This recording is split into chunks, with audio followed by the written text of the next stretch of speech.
জবর অথবা পেশ থাকলে আল্লাহ শব্দের মাঝের লামকে মোটা করে পড়তে হয়।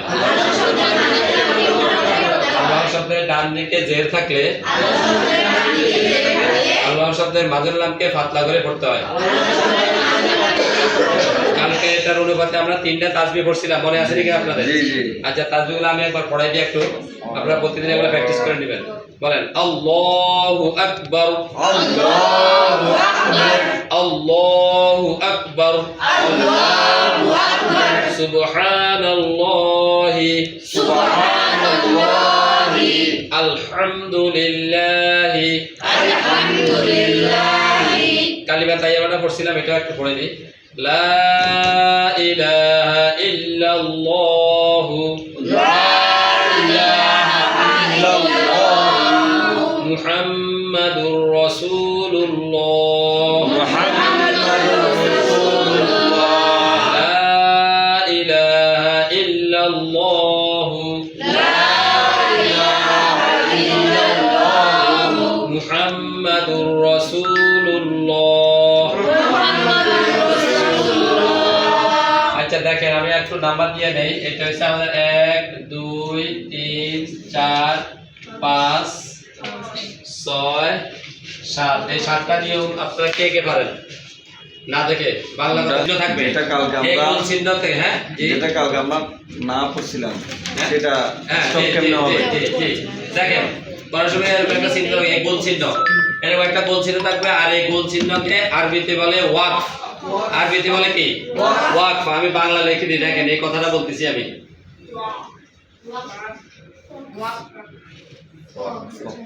ওয়াকফ, ঠিক আছে? আরবিতে বলে কি? ওয়াকফ। বাংলা হচ্ছে দাড়ি।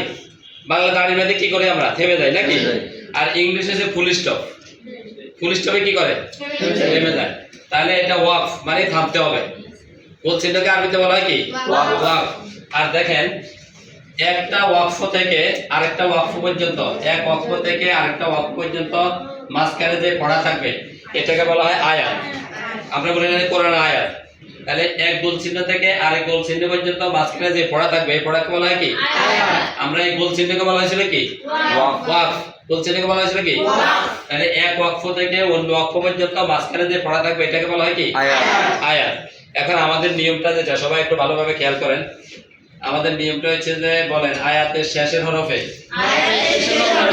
আয়াতের শেষের হরফে আমি দেখেন এখানে দিছি মিম, হরফটা দিছি কি? মিম। আর কথা বলতেছি শেষের হরফ। শেষের হরফ পানি হচ্ছে যে কোনো হরফ হইতে পারে। আমরা এখানে মিম দিয়ে উদাহরণ দিতেছি আর কি, কিন্তু শেষের হরফ পানি কি? যে কোনো হরফ হইতে পারে। জি বলেন আয়াতের শেষের হরফে জবর, জের, পেশ, দুই জের, দুই পেশ, খাড়া জের, উল্টা পেশ থাকলে, ওয়াকফ করলে বা থামলে, এই 7টি চিহ্নের, এখানে 7টা চিহ্ন আছে আর কি, বলে দিব আমি। বলেন এই 7টি চিহ্নের যেটাই শেষের হরফের উপরে থাকবে সব যজম হবে। অর্থাৎ এই চিহ্নগুলো যদি ওয়াকফ করা হয় থামায় তাহলে হয়ে যাবে কি? যজম। জি দেখেন 7টা চিহ্ন, 1 2 3 4 5 6 7, ঠিক আছে? বলেন আয়াতের শেষের হরফে জবর, জের, পেশ, কয়টা হয়েছে? 2 জের 2 পেশ, কয়টা হয়েছে? 5টা। খাড়া জের উল্টা পেশ, কয়টা হয়েছে? জি এই 7টি চিহ্নের যেটাই শেষের হরফের উপরে থাকবে ওয়াকফ করলে থামলে এই চিহ্নগুলো সব যজম হয়ে যাবে। বাংলায় শীটে আপনাদের এইভাবে কথাগুলো লেখা আছে, আমি আরেকবার বলে দিই। তাহলে কথা হচ্ছে যে এক গোল চিহ্নকে বলা হয় কি? এক ওয়াকফ থেকে অন্য ওয়াকফ পর্যন্ত মাঝখানে পড়াকে বলা হয় কি? আয়াত। আর আমাদের কথা হচ্ছে আয়াতের শেষের হরফে, বলেন আয়াতের শেষের হরফে জবর, জের, পেশ, দুই জের 2 পেশ, খাড়া জের উল্টা পেশ থাকলে, ওয়াকফ করলে বা থামলে এই 7টি চিহ্নের যেটাই শেষের হরফের উপর থাকবে সব যজম হয়ে যাবে। চিহ্নগুলো সব হয়ে যাবে কি? এবার আমরা উদাহরণ দিই, দেখেন।